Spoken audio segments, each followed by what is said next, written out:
First of all, thank you for so much for taking the time to sit with us. I know that you have been really busy speaking a lot, especially since the release of the film, The Mauritanian, which we will talk about a little bit later in our conversation. So in some ways, you are not someone who really needs an introduction. And also, most importantly, as I was saying earlier, I'm very reluctant to introduce you the way we normally introduce you, because I know you to be someone who is more than just someone who survived Guantanamo, which is sort of where a lot of these conversations come through. I want to introduce you through different frames as this really beautiful writer, this scholar, this thinker, this activist that you are. You're obviously a father.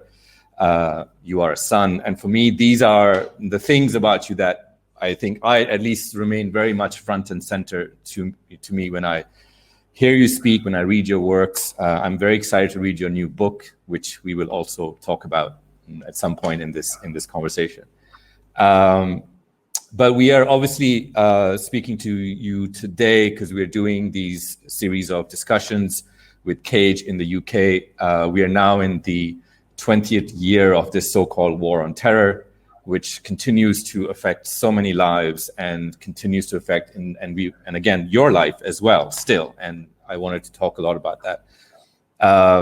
But as we have this conversation, and certainly I would encourage our listeners to remember that we are talking to someone who is far more than what the Americans made him out to be and how we typically come and speak to him. So just very quickly to give everyone a background, again, not that I think people need that, but Mohamedou was held without charge at Guantanamo between 2002 and 2016, even though he was found not guilty of any crime in 2010. And please correct me if I'm wrong, Mohamedou. He was finally released in 2016.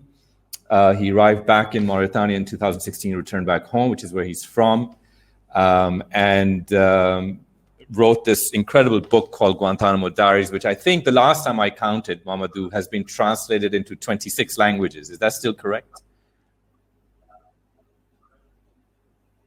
Yeah, okay. Yes. 26 and counting, as it deserves to be. But where I want to begin our conversation, Mohamedou, is I want to begin with this man. I want to begin with my impression of you because I found I've done some work with prisoners who were in Bagram 14, 15 years, Pakistanis who were held at the basin of Bagram, and most all of them came out in some ways broken, in some ways bitter about what happened there, in some ways very angry. And it's amazing to me, and this is what I want to talk to you about. I don't want to start with Guantanamo. I want to start with you coming home. And I want to start with this amazing forbearance, this courage, and what you have centered in your life, which is forgiveness. I want to start there. I want to talk about 2016 and onwards when you come home from Guantanamo. Where do you find this ability to write and this ability to become this person who is able to restart, rebuild, forgive, and be incredibly creative at the same time?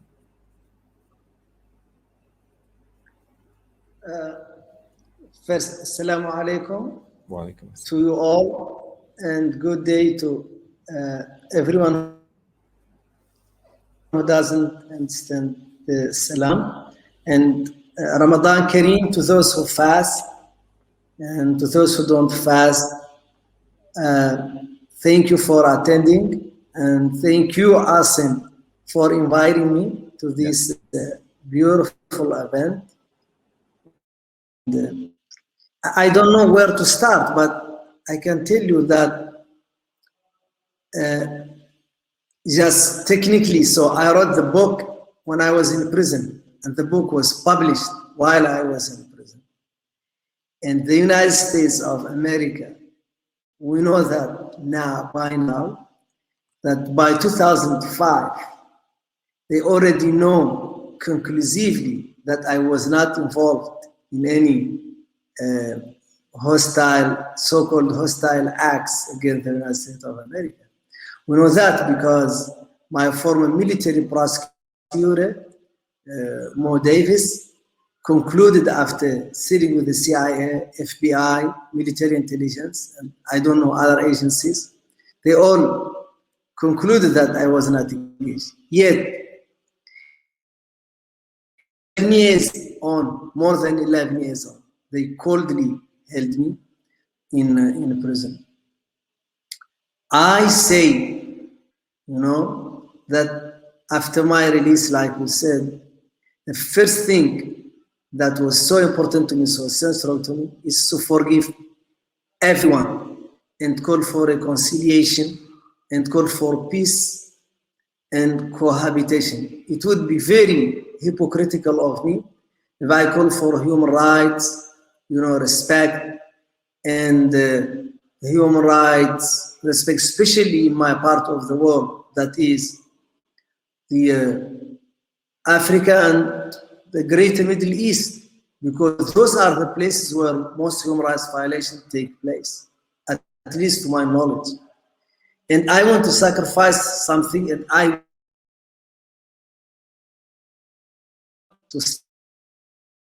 don't want anyone to suffer, including those who made me suffer. And writing is like my way of therapy. I go to therapy to the paper, because they have Asim, they have this German saying, Papier ist geduldig. Paper is patient.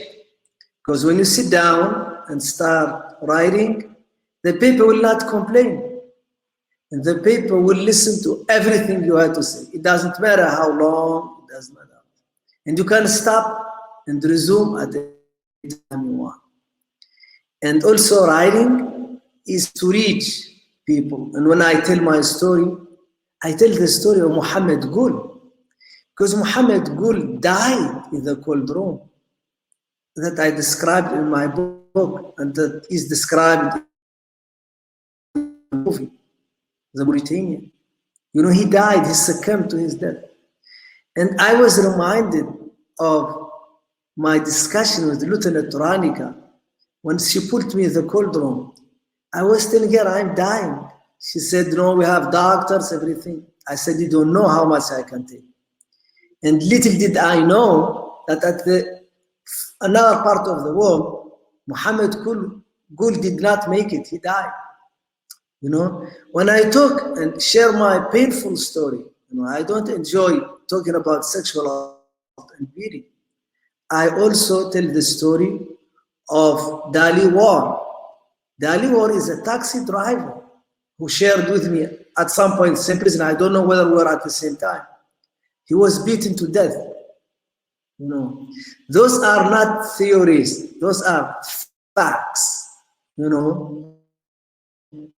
that admitted to by the United States of America, that this man was not guilty, first, of anything, and second, that he was killed in prison, was tortured to death.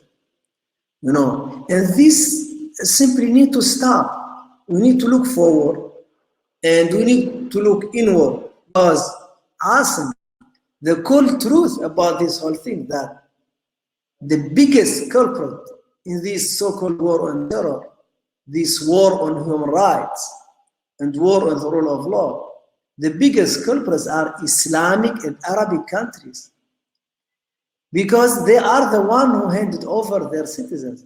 They are the one who captured people. They are the one who sold people for money.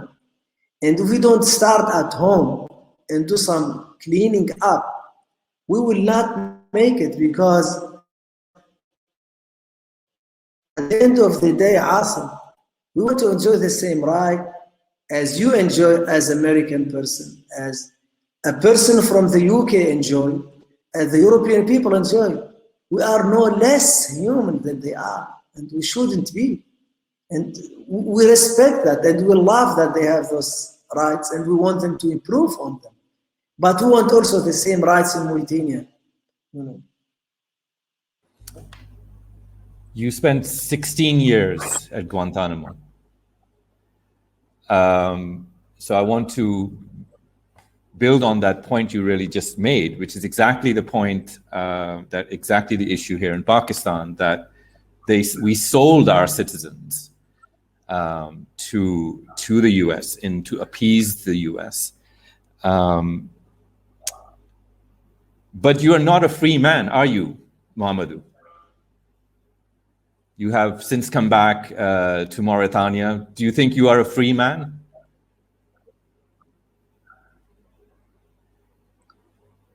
When I came back to Mauritania in end of 2016, I was not allowed to have a passport. And I fought for 3 years, everywhere. I said, this is my right. And American government made a lot of pressure on Mauritanian government to deprive me of my right. This is my constitutional right. The freedom of movement is not only a constitutional right in countries, but also is an international, is a UN human rights, that citizens cannot be constrained and stopped from moving around. And if you take someone's paper, you put them for all intents and purposes in house arrest, unless you encourage them to leave the country illegally. And I had my passport, and then Plan B kicked in, making pressure on our countries not to allow me to seek medical treatment. And the medical problem that I have during my incarceration, I was beaten, my ribs were broken, and my gallbladder was broken. They had to remove it. And the scars of PTSD, sexual assault, are for real. Just for a few days, I almost died when I had one of those triggers. And then I just went cold. And then they had to take me to the hospital for several days. And there is, it's very hard, because once the United States says, rightly or wrongly, that you are a bad person, you are a bad person. And even like the Muslim community, I was listening to Omar, one of the activists, human rights activists, Imam. He said that in the United States, the leader of the free world, if a Muslim is arrested, the community cannot say his name anymore. It reminds me of Harry Potter. It's like, it's people are so scared. And this is so unhealthy, that in a country ruled by law, in a democracy, you are afraid, even though you didn't do anything wrong. No, absolutely. I think we very often forget that obviously men like you, and there are still, I believe, 40 men who are still at Guantanamo.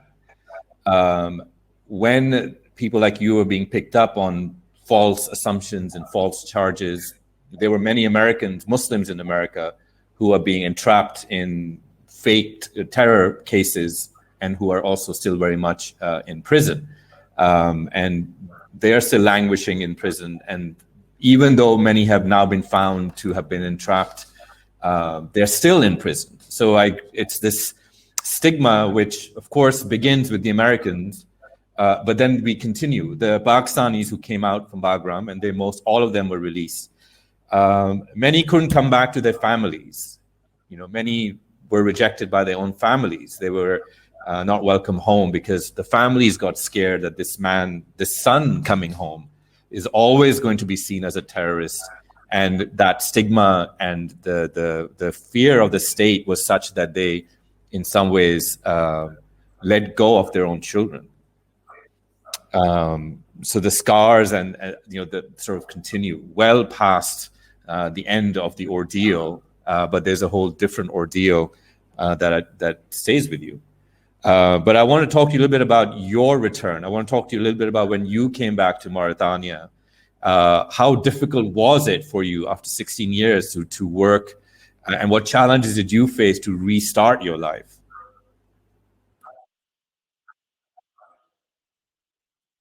You know, when this captain to my cell stuck her head in the bean hole, and she told me, you know, you're going home. I didn't know what to think. You know, I remember in my cell, I had this a very thick book, Shakespeare plays, very badly written book. I couldn't understand anything. And I had a couple old DVDs of 2.5 Men, you know. That's what I had in my cell.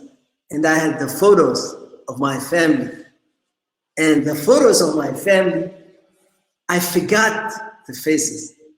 So Asim, I had to train myself, start to frantically train myself to remember the face by like writing the name, you know, on the back, and then test myself, just like,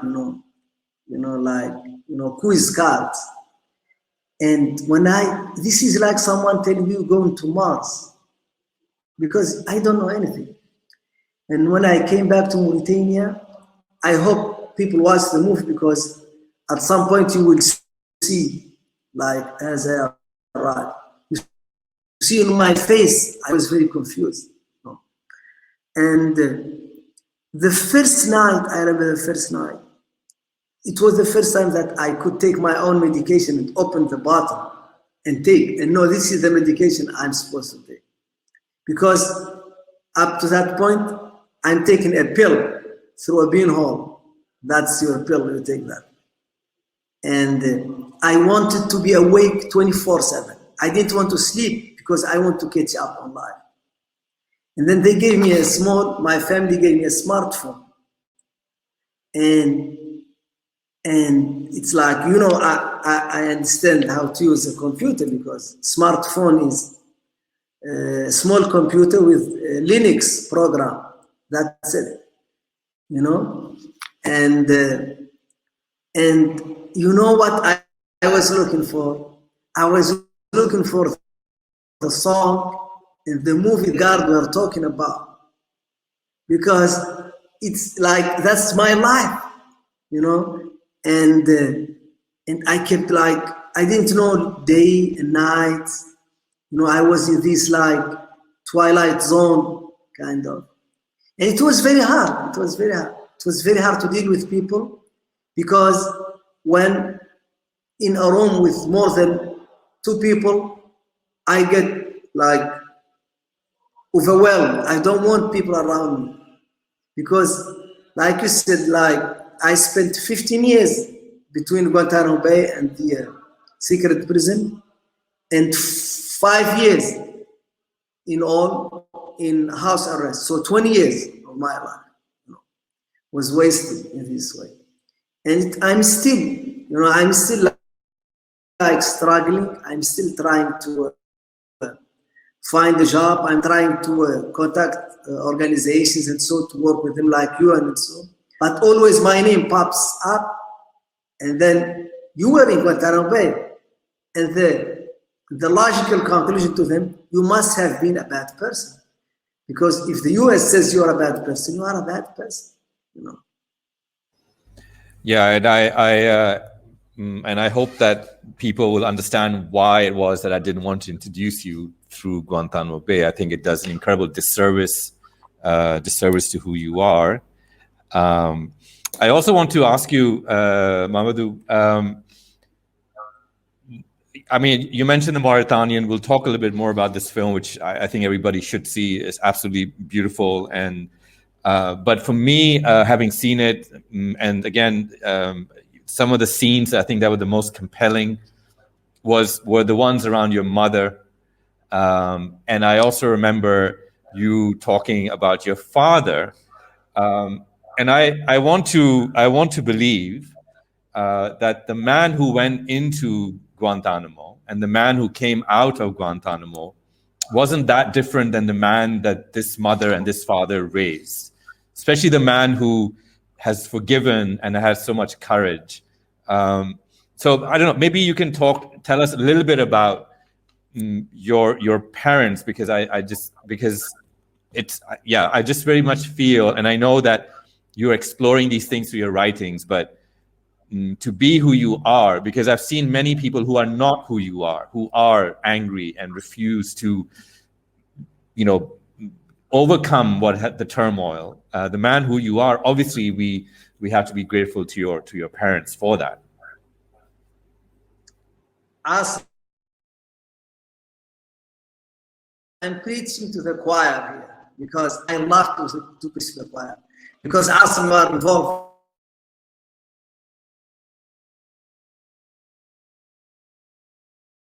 for so long. In this, part of the world, when they start to weave this very fake narrative about the bad Muslims, the evil terrorists, they don't show people like us, people who are not crazy. They take like crazy Arabs, they take like crazy Pakistanis, they say, those are the people. And if you see someone in the US, they say, you are not a Pakistani, you don't look like a Pakistani. And they're right. Because the Pakistanis that are sold, the Arabs and Muslims that are sold for this narrative are bad people. And I refuse that Guantanamo. I refuse to pretend I have this big beard and I am an angry man and I hate the West, because I don't hate the West. And I'm just a regular guy. I enjoy fun. I enjoy comedy, and I want to live. I want to have a good job. I want to have a good house, just like an American guy or a German guy or a Pakistani guy. And this is very frustrating, like some of my pictures, I didn't recognize they made in prison, because I have this very, very unorganized beard, because I was not allowed to have a razor.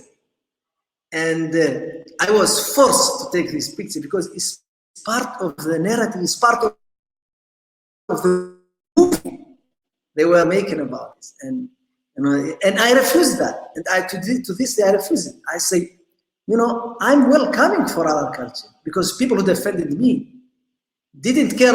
I didn't care whether they were Jewish, Christian, Hindus, or whatever affiliation they had, because they're human beings.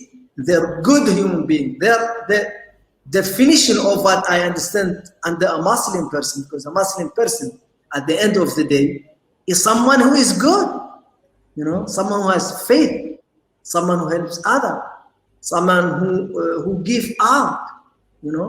I was the other day, I was positively surprised that they made a study in the UK. They found that people who give most for charity in the UK are Muslims. This news, I don't want to be proud, because I know a lot of non-Muslims give out so much, and Muslims are just like any other culture. There are good, bad, and ugly Muslims. But you're right. I refuse to be someone I'm not. And this is my biggest battle in Guantanamo Bay. But I think you're also right, Mohamedou, that, and certainly I can speak for Pakistan, that not many people fought from Pakistan for the Pakistanis who were caught up in Bagram. The lawyers, the cases came from the US, and I agree with you that I think this remains for me, and I'm an American and a Pakistani, so this remains for me quite, just a mark of shame that we were as Pakistanis quickest to not only abandon the Pakistanis, but later on also insist that they were terrorists because the Americans said they were, which was something very disheartening to hear and to listen to here. So it's I wanted to ask, I know that you were reluctant to start writing. I know you talked about the paper is patient, and you use your writing as a way to work through the scenario, but is this something that you had always done, or is this something that was difficult for you to start to write, because what I again find that a lot of the men that I've spoken to, they don't want to even talk about this experience. They don't want to. They just don't ever want to revisit it. They don't want to go into details. They don't want to reflect on it. Yeah. I mean, how did you really just sort of begin to write and then end up writing something like Guantanamo Diaries, which is, of course, quite an amazing text? Asim, this is very easy, very easy. No. All the people I know, they know relationships are very hard. Men or women, they always will tell you relationships are very hard. And I just want any of you guys in the attendance to remember that time when you were like scolded by your partner and you wouldn't say anything. Just like quiet.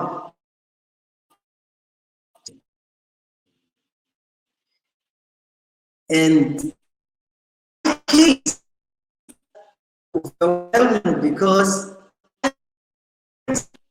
has one of the reasons of the silence is that I'm not sure I would be understood.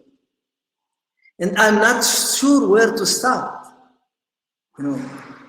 Like just like those, like the vast majority of my brothers, ex-detainees, they wouldn't talk.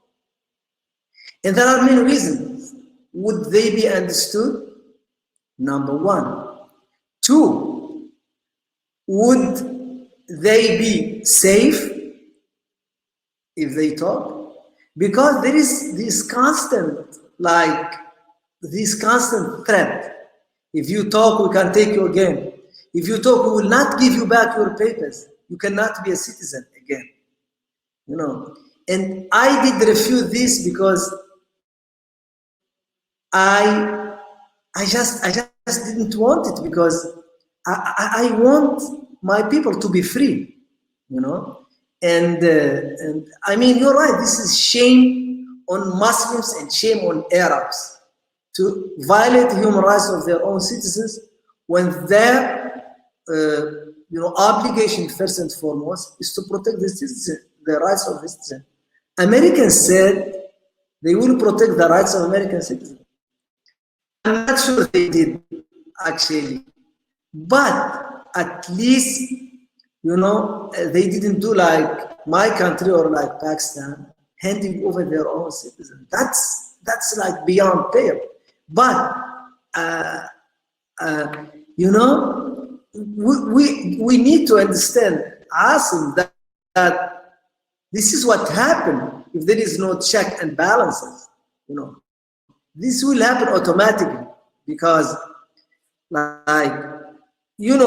I give you a simple example. If the president of my country can decide about my fate single-handedly, he will always do mistakes. But if he could stand to the United States and says, I am with you, but I cannot make this decision alone because I have courts, I have the parliament, then automatically he's off the hook, And this is very easy. I try to teach the basics of democracy and human rights in my part of the world. Do you think it's a lesson that the Americans need to be reminded of as well? Look, I always say this, when my American brothers and sisters tell me how bad it was when Trump took over, I said, I'm feeling good now because when I was suffering Guantanamo Bay, you cheered your leaders and you let them go destroy countries, and now you feel the pain, a little bit of it, It was unheard of. Ask me, I don't know how old you are, but it's unheard of in a democracy airport that the police tells you, give me your password, I want to see your phone. This was unheard of. And I was told, I never traveled to the West, obviously because I didn't get a visa, but This was unheard of in the West, that someone dare ask you to check your phone without a court order, because this is your private life, you know. I think this is part of what a lot of people don't realize, even in the US, is that this is now what actually is happening to so many people, right? So there's been this assumption that what is being done to Muslims is sort of over there, it's very far away. They're different people that has nothing to do with us. But it's very interesting, and I think quite scary for them, or at least I think it's important for us to point out that many of the things that were done to Arabs and Muslims under the war on terror are things that are also coming back home, which is what makes your story so important for the rest of us who may feel that, okay, well, that his experience is not relevant to us because we are safe or we are comfortable. You know, Asim, there is this Indian writer who wrote Identity and Violence. I love that book, and he tells us the story of this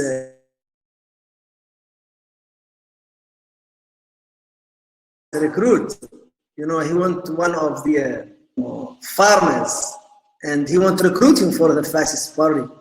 And he said, I wanted to be a member of the fascist party. He said, I'm sorry, but my father was a socialist, and I cannot. And the fact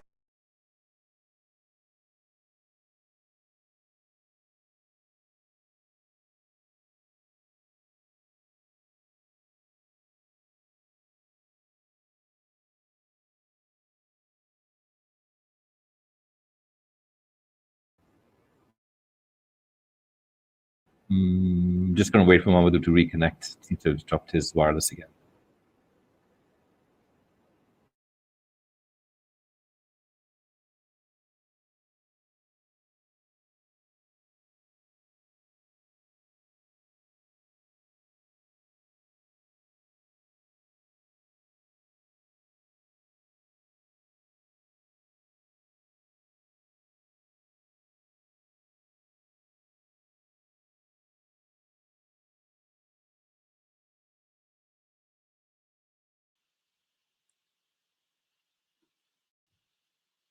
Can you hear me? Hi. Yes, I can hear you now.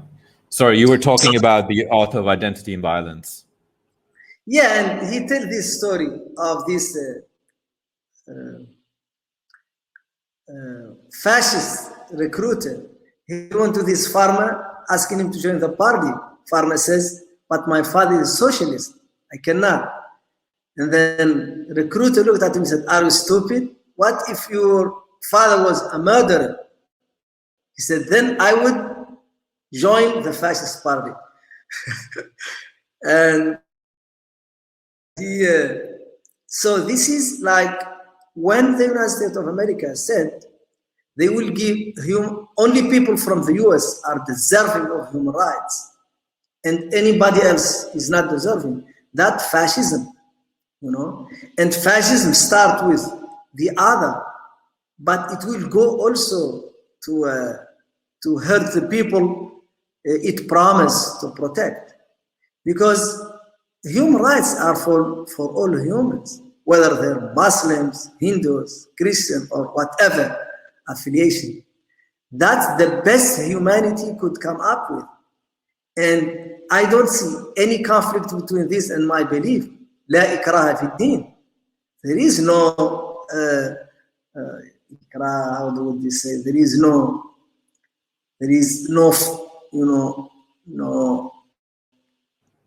no constraint in belief, because it's stupid, the idea. You cannot control what I believe in my head. I can pretend to you, but you cannot change what I believe in my head. You cannot make me, believe anything I don't want to believe. The only way for me to believe something is accepted, and it's just a fascist ideas. And unfortunately, and I always tell the UK was on in it too. They were helping the US in this. Yeah, European helping. yeah, every European country helped with the renditions, Yes. with torture. Yes. They were all involved. Sweden, which is where I live most recently, with all these democratic countries that participated in torture and rendition and kidnapping, providing airports, planes, and so on. So yeah, absolutely. Awesome. I just want you just to confirm what you said. Awesome. In my rendition from Mauritania kidnapping, the plane made a landing in Cyprus. Cyprus is part of the European Union. Yep. Yeah. And for an African young man to get a visa for Europe is very hard. But yet, I was crossing freely in Cyprus without even a passport. And I was praying and hoping they control me, where I would say, I'm a criminal. I crossed here. Right. I have no passport. Take me to prison. I was hoping for that. But no one showed up. They were drinking tea, drinking coffee, making their, and I was strapped to a chair in a. This is wrong. This is bad for everyone, including for the United States of America. You know, because we know that democracy is better than dictatorships. We know that democracies are safer than dictatorships. You talked about, Mohamedou, about the fear people have of speaking out, understandably. Of course, they're scared of, when the state has sold you, you can't trust that state to, actually, I would say in Pakistan, not just come and quietly kill you if you speak out and you embarrass the state. How difficult has it been for you in Mauritania to speak? Because you haven't stopped speaking, for which we are very grateful, and we are, because we are, it's been so important. But how has it been for you in Mauritania?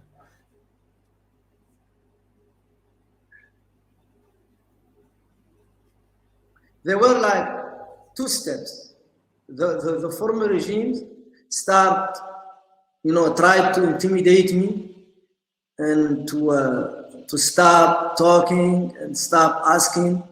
And they used my family, and they used a lot of people to tell me that I'm not going to be good. Things are going to be worse for me. But I always showed the middle finger, and I said, I'm speaking.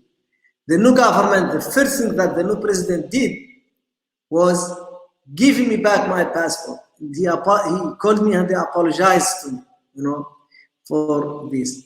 And this is all the fruit of campaigning and the fruit of talking, because I'm not saying anything wrong. All I'm saying, upholding the Constitution, upholding the rule of law. And that's it. I'm asking. I'm a good guy because I'm asking to uphold the rule of law. I'm not a criminal. I'm not on parole. Yep.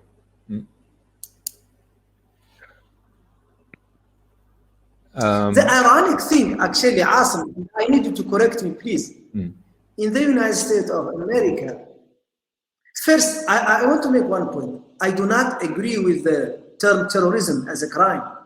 And I say loud as I could, terrorism must not be a crime, cannot be a crime in a democracy, because so much abuse, and countries, authoritarian regime use it to oppress peaceful political dissent, and strong empires use it to control small people. And I do believe that in the United States, they cannot designate a group, an American group inside the US as a terrorist group. But they can designate as they wish in Pakistan, in Palestine, in Yemen. And this is just wrong.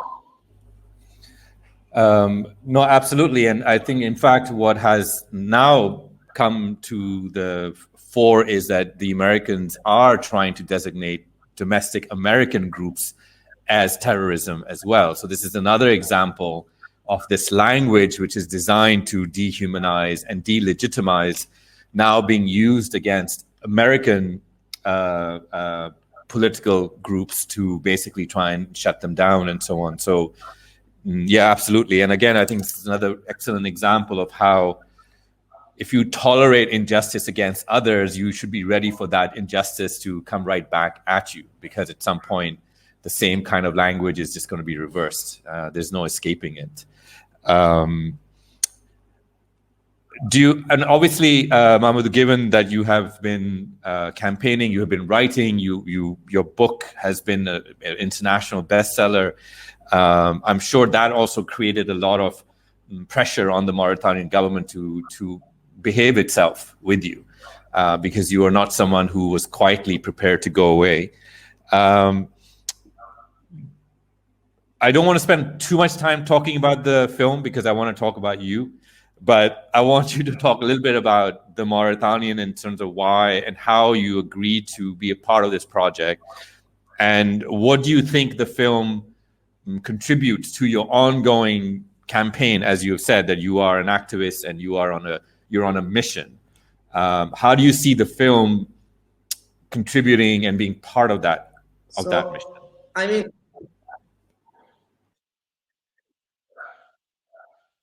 you know, the film is just another way to tell the story and to reach even a broader audience, because people who don't read a lot, they would watch a movie, and then actually the movie would encourage them to buy the book and read it. So many people called me after watching the movie, they wanted to read the book. And this was all done when I was in prison. So when the book came out, you know, Lavin, you know, Lloyd Lavin and his wife, Bia, they wanted to make a movie out of this. They were like the top of the top in Hollywood, those producers. And I didn't know any of them. And I just kept saying, yes, yeah. Because when you know, when when you hit rock bottom, things can only get better. The only thing that pains me today that my mother couldn't watch the movie, couldn't see the movie, because she died, you know, of depression when I was in prison, when I was taken away. The last thing I saw from my mom is she praying with tasbih, prayer beads. I was watching her from my rearview mirror until I turned right. I never saw my mother again. And I never understood that pain she went through before I had my son Ahmed, because I cannot even imagine the pain when someone comes to me and take Ahmed away. And this is not like someone coming to you said, your son killed someone, and this is the proof. Or your son stole someone's money, this is the proof. Nothing, just taking your son with no reason, except suspicion. Were you not worried that they would not? So I think what was really beautiful about the film was the fact that it centered these really powerful moments, like the one of you watching your mother and the last time she saw you. And it was a bit of a surprise for me. So to be honest with you, I was very reluctant to watch the film. It was a Hollywood production. I'm thinking, okay, you know, they're going to make it all about the Americans, how the Americans come. And were you not worried that they would not do you justice as a Hollywood production with big superstar actors and what have you? Did you not? How did you have the confidence that yes, they would actually be able to produce something that you could stand next to?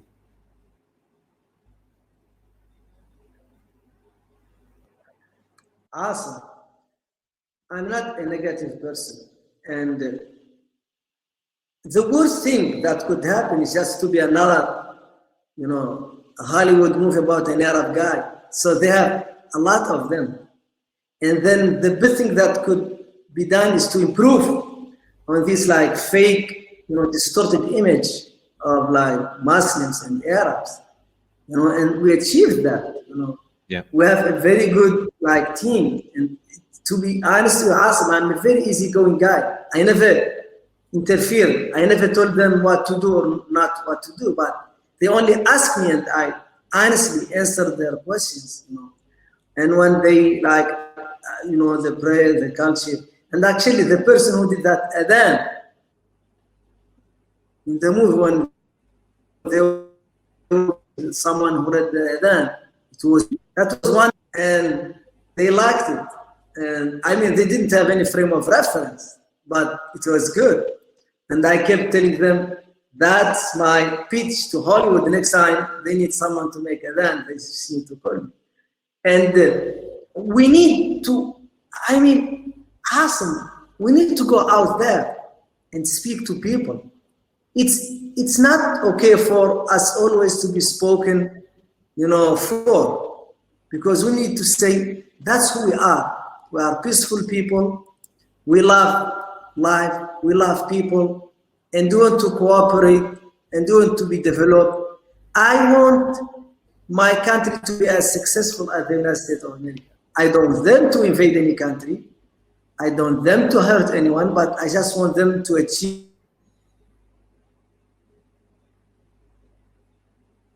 democracy.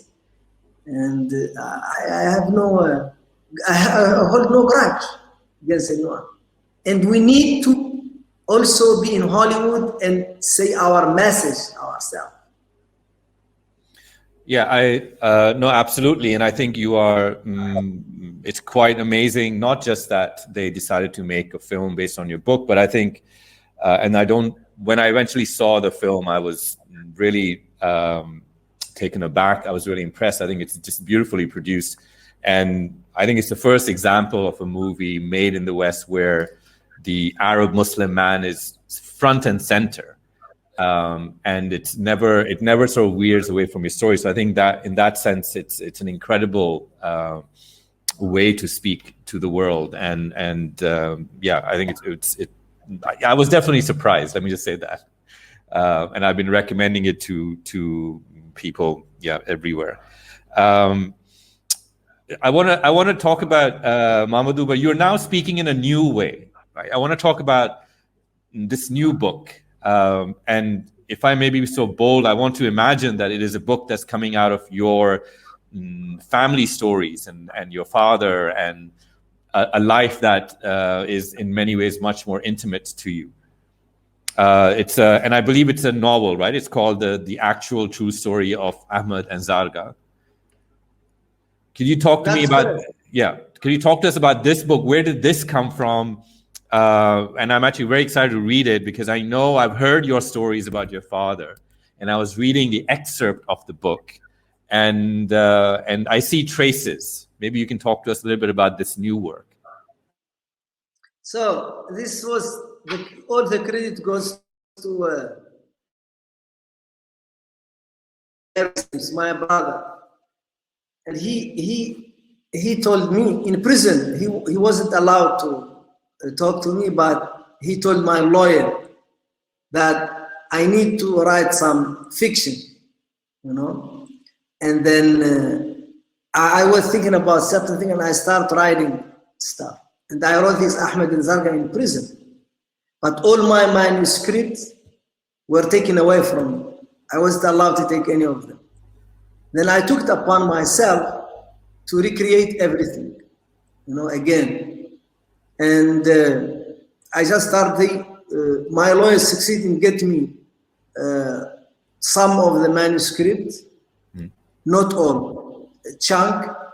And then I start writing, and of course, like a story, it takes a life on its own when you start writing it.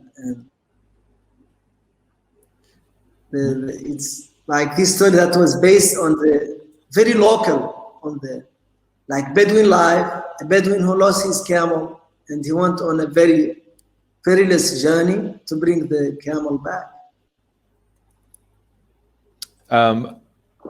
Why did you, but what do you think the fiction frees you to do? What is this book doing in in your, I mean, I'm sure there'll be more books coming from you, but what does the fiction free you to do that you? Yes, Asim, you are a writer too. Writing like about true event is very hard because you have really to be very accurate, you know. But like fiction is so much freedom. You know, your character could be as beautiful as possible. They could be as ugly as possible.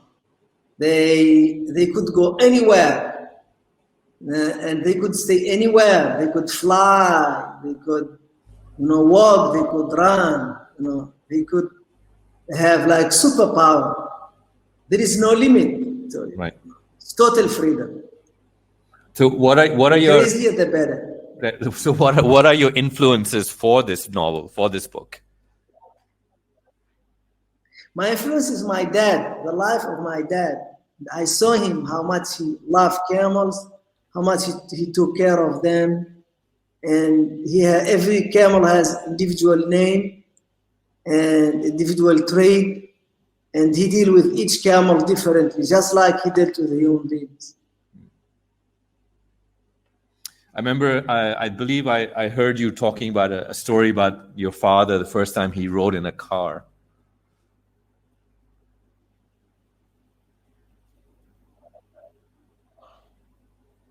Yes, my father is very eccentric.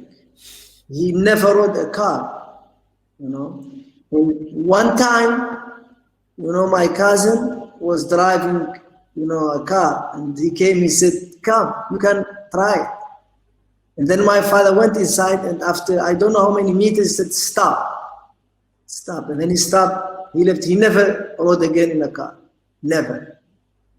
Did he ever say why? Did he ever say why he never rode?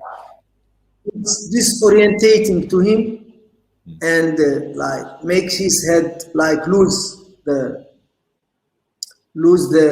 GPS, the human GPS inside his head. Right.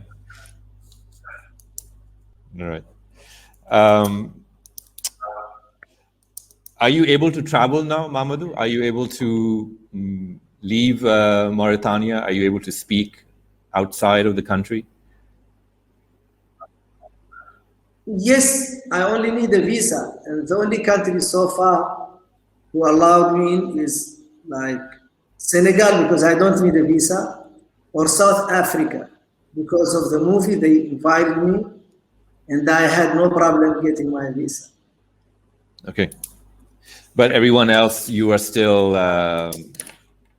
not so easy. No go. No go. No go. But I keep talking. But you are now married. You have children. I believe you have a son.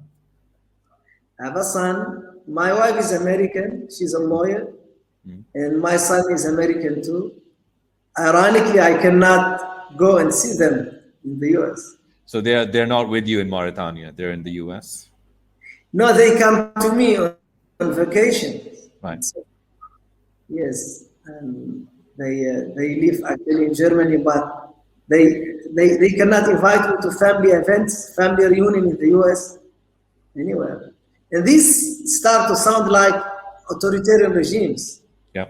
You know, because like separating families and forcing them, especially someone who has no criminal record. What is the criminal record? You know? Yeah, I think this is one of the hardest things for people also to keep in mind, that the struggle continues when you come out. And we talked about this earlier in the conversation, but it is very easy to imagine that, okay, you know, we're closing Bagram, they close Bagram, they're talking about Americans will leave Afghanistan, what have you. But there is all this stuff that comes with it, that comes with you afterwards, which I feel like hasn't been talked about enough, right? All these limits and restrictions and stigmas and sort of soft policing that continues to keep you stuck in prison in many ways. Like, it's like you can never leave. And we don't talk about that enough, I feel.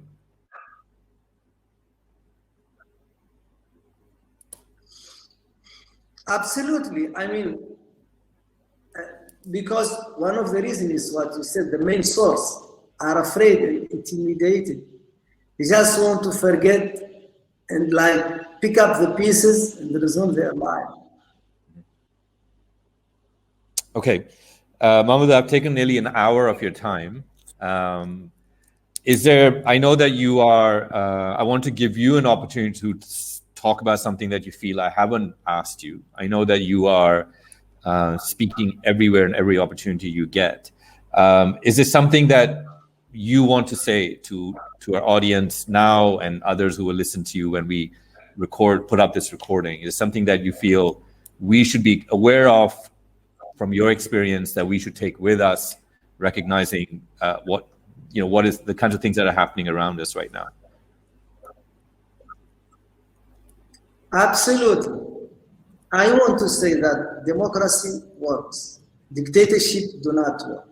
And I appeal on all those people to contribute to make our countries ruled by law. No more exception for Africa and the Greater Middle East. We want the same rights they enjoy in the US and everywhere. We want to protect our youth. I want to protect people, even the people who says that they want to go on the street, they want to enforce Sharia laws. They are protected by the law, protected by international laws. And violence breeds violence. We want to have discussion, in our countries. We want to promote human rights and democracy. Absolutely. And I think what's important, and I certainly hope that people will remember that many of the people who've come out, they still need our support. They need us to be actively working, because this trauma, this experience, this turmoil hasn't really ended for people. And certainly here in Pakistan, I'm sure it's true in other parts of the world, that the men coming out from Guantanamo, from Bagram, they need us to remember, and they need us to be talking about it as well. You can't be the only person talking about it, right? You can't be the only person continue to speak about these injustices. We need to keep in mind that there are many men who are quiet because they're afraid, but their courage is, of course, increased with people like Mohamedou, who are doing amazing work, but even the rest of us who need to always keep them in front and keep them in the forefront of our ideas and of our voices and our activism itself. So thank you again, Mohamedou. I appreciate it. I appreciate your time. Thank you for speaking to us. I encourage everybody to see the film. Obviously, the book is absolutely beautiful, now available in your language of choice. And it's a must read. I think it's important because this is going on now, right? These are issues of now. They're not 10 years old, they're not 15 years old. The war is still going on, and the men's struggle is still going on. So we cannot forget that. So yeah, again, thank you so much, Mohamedou. It's a real honor to have met you. Thank you again for taking the time. Thank you for having me. And inshallah, we'll have another chance to speak in the future.